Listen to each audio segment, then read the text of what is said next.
stable after continuous evolution in co-culture and with mammalian cells. And you may not kind of get this initially from the title, but this paper is about Jurassic Park and why John Hammond just didn't think it through with this park. So I don't know if anyone remembers this from Jurassic Park, because I've memorized pretty much every line of that movie. But the Lysine Contingency.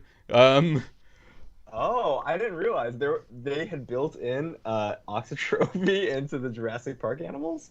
Yes, they had. So the idea is that your basic Triceratops, they're wandering around, and they've engineered them so that they can't metabolize lysine. So the only way they can get lysine is from their diet.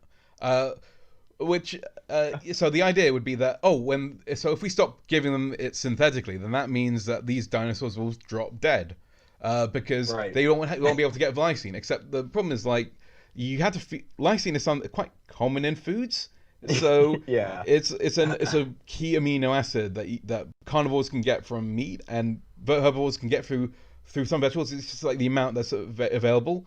And I think the same thing happens with people who are trying to engineer bacteria, where people have been trying to engineer a lysine contingency for bacteria, where we're growing them in the lab, we're engineering them, but we made sure they can't take in one nutrient. But there are some situations where they can go into an area that has lots of nutrients, and including that one that we've kind of denied their ability to metabolize.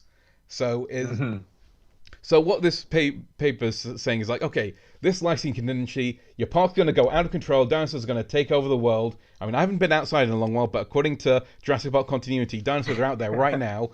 And so this paper is okay, well, that lysine contingency obviously didn't work. So what we're going to do is create a compound that you don't find in nature and make it so that our genetically modified organisms are reliant on that. So that means if they go into nature, they won't be able to find the synthetic compound because it's just not there. So, and the worry, but the danger with that is that they might find a way to circumvent that dependency. Exactly, because life finds a way. So, but in this particular setup, they show that that's actually quite unlikely for the specific engineering oxytroph that they created here. Yeah. Right. So I think that that's an important thing to remember. That I'm thinking about this Jurassic Park thing. I didn't realize they said lysine. I'm like, that's a horrible. And because as you say, lysine is everywhere. I wouldn't expect that would successfully control the spread of a dinosaur. But let's say that we did engineer. In this case, they do engineer is a synthetic amino acid of some sort, right? A reliance on that synthetic amino acid. There's still the worry, right, that given so many generations of these organisms, that they would eventually acquire the ability to use some other substitute maybe for that process, right? Or find some workaround in their genome. And so the authors of this particular paper take that mutant that was made that requires a specific amino acid, and they put it through an experimental evolution setup, a continuous culture where they're continuously growing up this bacteria, and they're giving less and less of the particular amino acid that's meant to control them.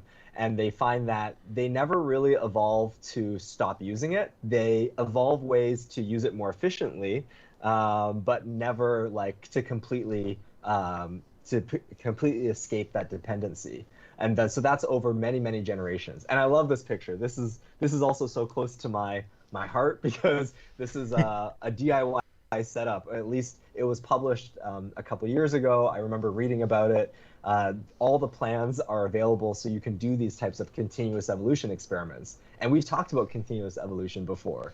We've talked about it in the context of engineering ace decoys and escaping and phage therapy, making sure phages, and so essentially this is a type of setup that you can build by yourself that have access to that particular experimental design. And so these authors do that. They evolve their thing. They find that it uses more efficiently, but never fully escapes. And that's good news, because it means that control that oxytroph control that they put in is viable. And then they stress test that by co-culturing their bacteria with a cell culture, and just seeing that, they still, when you remove the amino acid, the bacteria die in that cell culture.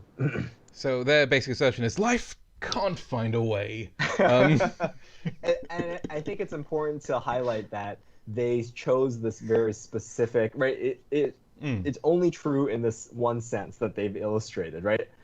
This particular amino acid control in E. coli.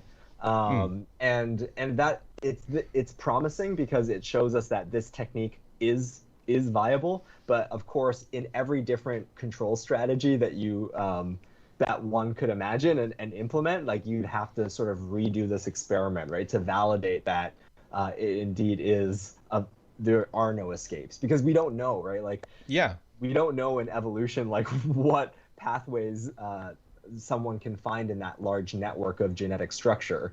And what they're showing in this paper is for this particular control, right, there doesn't seem to be a viable pathway for it to escape. Yeah, so you make sure you spare no expense when you're trying to develop synthetic auxotrophy and check whether they're stable or not.